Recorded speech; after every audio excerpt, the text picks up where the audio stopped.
Aquino III, President of the Republic of the Philippines.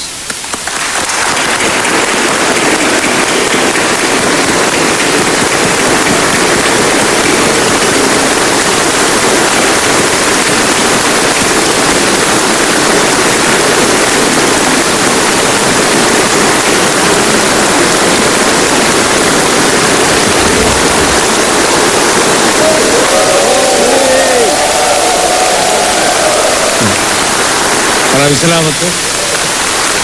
Salamat po. Maupo tayo lahat.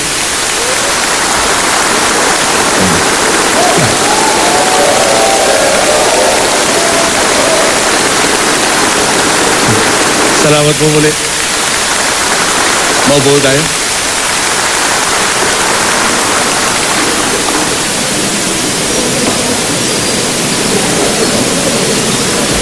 Vice Presidente Jejo Marbinay, dating Pangulong Fidel Valdez Ramos, Senate President Franklin M. Drilon, at ang mga miyembro ng Senado, Speaker Feliciano Belmonte Jr. at mga miyembro ng Kamara de Representante, Chief Justice Maria Lourdes Sereno at ang ating mga maestrado ng Korte Suprema, mga kagalang-galang na kagawad ng kalipunang diplomatiko, mga miyembro ng kabinete, mga opisyal ng lokal na pamahalaan, mga kasapi ng militar, pulis at iba pang kawanig mula sa ating uniformadong hanay, mga kapwa ko nagseserbisyo sa taong bayan at sa aking mga boss, ang mga minamahal kong kababayan, magandang hapon po sa inyo lahat.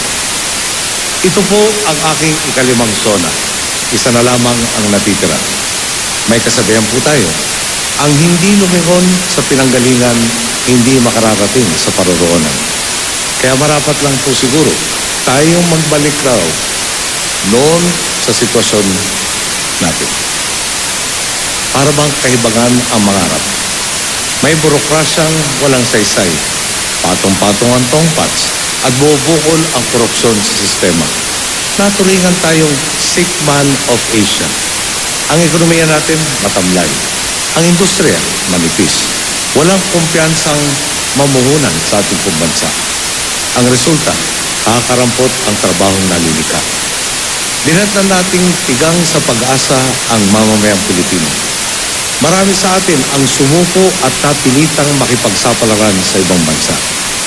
Nakayuko na lamang nating tinanggap. Talagang wala tayong maaasahan sa ating pamahalaan at lipunan. Nalugmok nga po ang Pilipinas dahil sa labis na pamumulitika. Naglaho ang pananalig natin sa isa't isa.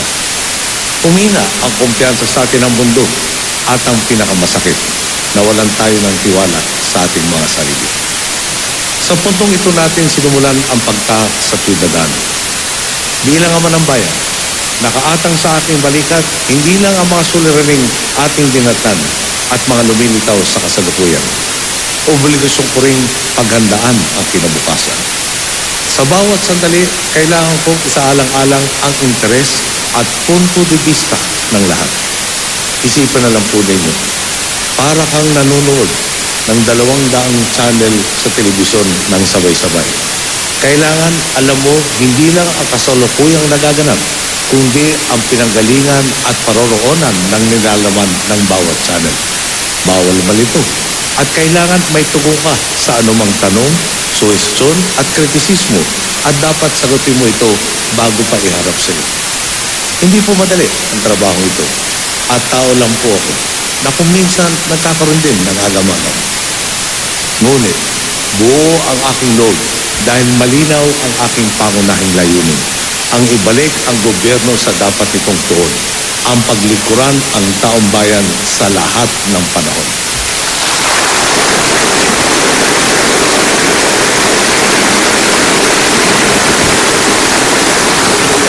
Ipo ba't may kasabihan tayo? Bigyan mo ng isda ang tao at papapakain mo siya ng isang araw.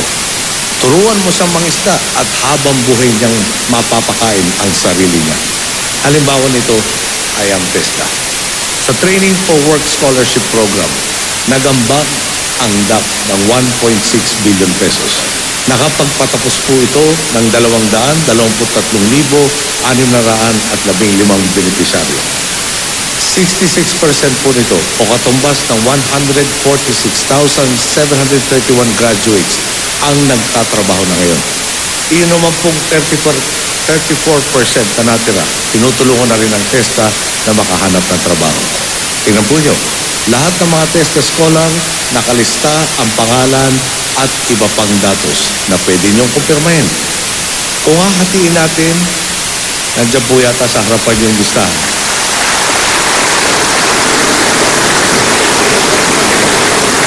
Kung hahatiin natin sa bilang ng graduates ang naipagkaloob na pondo, pumapatak na 7,155 pesos ang naipuhunan ng pamahalaan para sa training ng bawat scholar.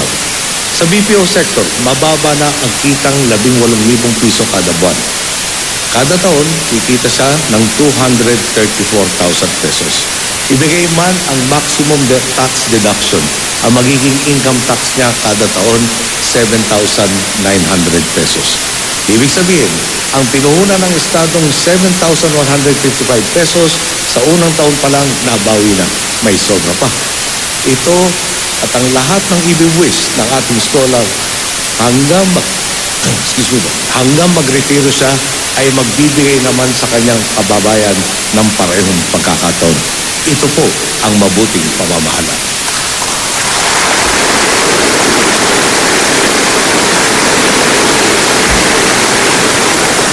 May tama pong intensyon, pamamaraan at resulta, lahat panalo. Pakinggan po natin ang kwento ng dalawang TESDA graduate. Pag naabot mo na yung pangarap mo, success hindi naman stable yun. You need to work hard for it. Ako po si Mark Joseph Escora. Ako po ay isang high school graduate. And through TESDA's help, I have my career in the BPO industry right now. I stayed in Libertad Public Market for 7 years. Nagbabarter po ako. Hindi kaya ng pamilya ko na pag-alalan mo ng sabay. So I need to find another way para makapagtapos ako. Most important thing na natutunan ko is yung confidence to interact with other people. Pag nakita ka ng tao na may kapansanan ka, hindi na nila look forward yung ability mo ba. Kailangan lang natin ng tiwala sa sarili. The TESDA is not there to help out. Siguro wala rin ako ngayon kung nasan man ako. Yung way of living namin, masasabi ko, mas okay siya compare ng dati. Dahil sa TESDA, napabilis yung pag-aaral ko, paghahanap ko ng trabaho, at ang pagtulog ko sa pamilya ko. Ako po si Jonalyn Navarrosa, technical trainer ng Toyota Motor Philippines. Ako po yung naging overall top-notcher ng batch 1 sa automotive servicing sa TESDA Regional A. Napili ko po yung automotive servicing kasi po pangarap ko maging isang mechanical engineer. So para makapagtrabaho at makapag-ipon, nag-TESDA po ako. Nakasanayan na po natin na auto mechanic ay trabahong panlalaki lang. Pero napatunayan ko na basta't masipag at determinado, magkakaroon tayo ng dekalidad na produkto. Dahil sa TESDA, tumatak po sa akin ang kahalagahan ng dekalidad at mahusay na pagtatrabaho. Mas tumaas yung tiwala ko sa aking sarili at mas masarap ng mangarap ng malaki.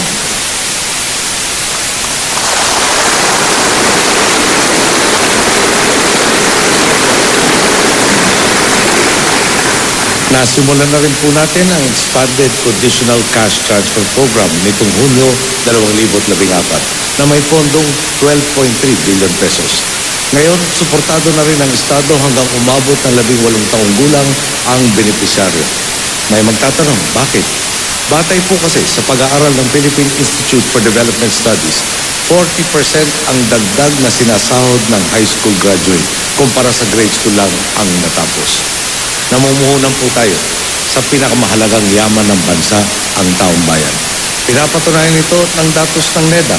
Ayon sa kanila, ang 27.9% na poverty incidence natin sa unang semestre ng 2012, buwaba patungong 24.9% sa kaparehong panahon noong 2013. Ang 3 percentage points pong ito ay katumbas ng halos 2.5 million na Pilipinong nakaalpas na sa poverty line.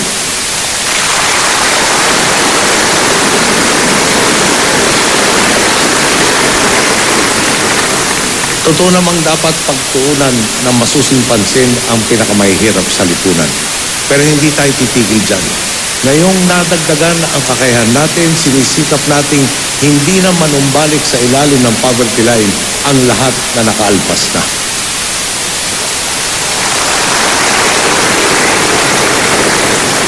Dumating po tayo sa lipunang parang isang sirang bahay na hindi natin malisan.